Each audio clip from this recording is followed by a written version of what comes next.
Many think of him as a legend. For decades, he did what no one thought possible. From humble beginnings, the son of a shoemaker, to a net worth passing 31 billion, Gene Simon became the man who Wall Street couldn't understand, much less challenge. Businessmen looked at me like a mathematician, and the mathematicians looked at me like a businessman. So I felt fine. I mean, I could be one of the mathematicians. I could be one of the businessmen. But each group, I think, saw me as something unusual because part of the other group. So, an MIT-trained mathematician, a Cold War codebreaker, and a billionaire, Simon walked away from the ivory tower and built a fortress on numbers. In the midst of it all is a company named Renaissance Technologies, the most successful hedge fund in history. For decades, his fund delivered extraordinary returns. Through their famous Medallion Fund, the firm produced weighted average return of 66% annually for 30 years.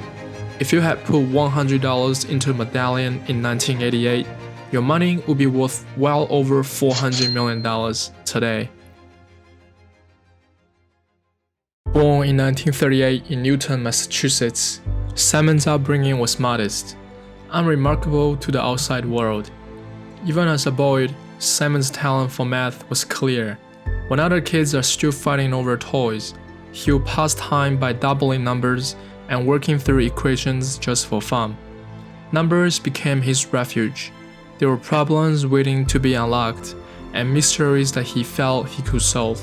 when I was about 3, I learned that a car could run out of gas. And I thought to myself, if you only used half of what was left, and then you used half of that, and half of that, you would never run out of gasoline. Of course, it didn't occur to me that also you wouldn't really get anywhere. But in principle, you would always have some gasoline because you only took half. So that's a sort of a mathematics concept, an infinite series, if you like, of decreasing amounts of gasoline. So I thought about things like that. At just 17, Simon was accepted into MIT, completing his math degree in just 3 years. He would later go on to complete his PhD in math at UC Berkeley. At age 23, Simon was hired as a code breaker at Institute for Defense Analysis. This is an elite government research unit where America's brightest minds worked on decoding Soviet messages during the Cold War. But he was later fired due to speaking out against the Vietnam War. It was also through this experience Simon learned the most important lesson in his life. Patterns exist in chaos. Left with nowhere to go, Simon returned back to academia as head of math department at Stony Brook University and built it into one of the strongest in the country.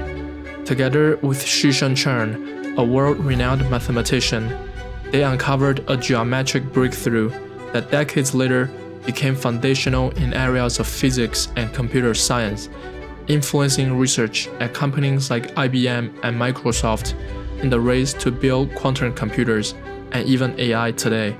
For this, he won the Oswald Veblen Prize, named after the famous American mathematician Oswald Veblen, the highest honor in geometry and topology that one can achieve. By the late 1970s, Simon had achieved more in the field of geometry than most could ever dream of. Pure mathematics, however elegant, didn't satisfy him. He wanted to build something, and he wanted to test whether math could crack the greatest puzzle of all time, the financial market. In 1978, Renaissance Technologies was born, a name that would come to symbolize the rebirth of investing itself, a firm destined to rewrite Wall Street's rules. In the early days, Renaissance was called manometrics, the use of statistics and math to study economic model. Renaissance began by trading commodities and currencies future, such as soybeans, corn, and interest rate contracts. These are markets with deep liquidity and clean historical data, where statistical patterns can be more easily discovered. But the early years were rough. Performance was uneven due to unsophisticated models and the fact that computers in the 80s just weren't advanced enough to handle fully automated trading systems. Recognizing the flaws of this existing model, Simon brought in his friend from UC Berkeley, James X, to help develop more advanced math models for trading. This resulted in the birth of the famous Medallion Fund, a testing ground for their algorithmic model, closed off from outside investors. In its infancy, performance was volatile. In 1988, the fund returned 9%, while S&P 500 returned 16% for that year, underperforming the benchmark. By 1989, it even posted a 4% loss. James X was forced out of the company. Following the initial setback, Gene Simon brought in Alvin Berkelkamp, a prominent game theorist, to redesign the trading system. Berkelkamp was a contrarian. While most investors prefer long-term investing and picking winner stocks, Berkelkamp prefers short-term trades with high frequencies. He figured if you trade a lot, then you only have to be right 51% of the time to make money. With a new strategy and aided by improvement in computing power, a decade later, Renaissance turned a significant profit in 1990s, boasting a remarkable 56% return after fees. But Simon went even higher. For Berkelkamp, Simon's intensive work pressure had become too much. He had enough, and returned to UC Berkeley to continue his teaching career. Following Berkelkamp's departure, Simon was left to run the fund by himself. He hired Henry Laufer, a fellow mathematician who previously worked with him at Stony Brook. Before Henry Laufer joined Renaissance, the fund's model was a mess. Different teams built different separating models, one for currency, one for commodities, and one for bonds. Each model made its own trades, sometimes even giving opposite signals. Laufer combined everything into one system, which enabled the firm to see patterns across markets as a whole, turning Medallion Fund into an engine at exploiting short-term market inefficiencies on a scale. But there's only one problem. Renaissance was still very small at this time compared to its competitors. With only 30 million AUM, rival Soros Fund Management, founded by famous George Soros, already had over 1 billion. Simon understands that if he truly wants to leave a legacy, he must scale. Luckily, their models are now much more sophisticated to handle the complex stock market. So Simon recruited Robert Mercer and Peter Brown, both former IBM computer scientists known for their expertise in speech recognition. This would truly transform the Medallion Fund forever. Imagine that you tell Siri to turn on the light, but Siri hears turn on the flight.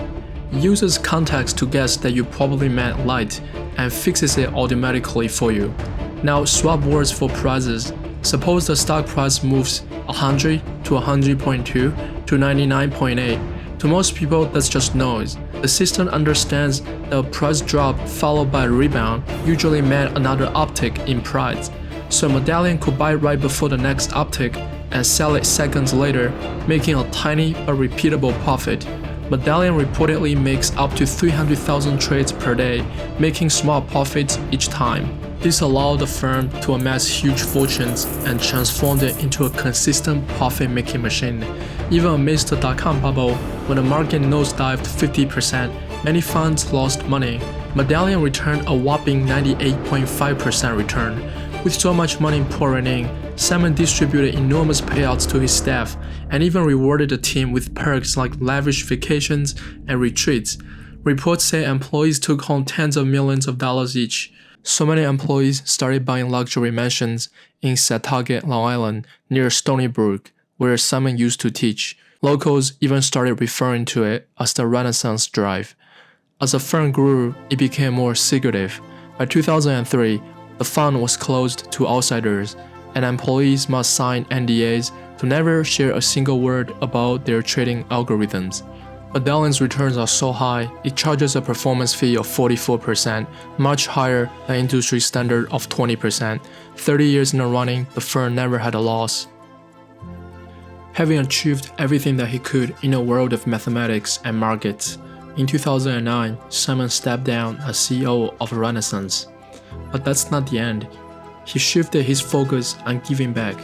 Through the Simon Foundation, he gave billions to support mathematics, research, and basic science. This is a gentleman who is training the next generation of people at the interface of biology, physics, math, and computer sciences. Basic science is one of the pillars of civilization. The Institute for Advanced Study is a paragon in that area. This imprint is all over the Institute. The Simons Center for Systems Biology. Simons Hall is the point that brings the whole institute together, where all the particles collide and the ideas are being shaped. Jim also understood you also have to support the basic operation, the research being done across the board. Basic research was important 50 years ago, and I think it will be important 50 years from now. From Brookline to Wall Street's greatest hedge fund, Jim Simon rewrote every chapter of his life with one tool: mathematics. When I finally met Jim, it never occurred to me so much of what I would learn is how he carries himself as a person and as a philanthropist.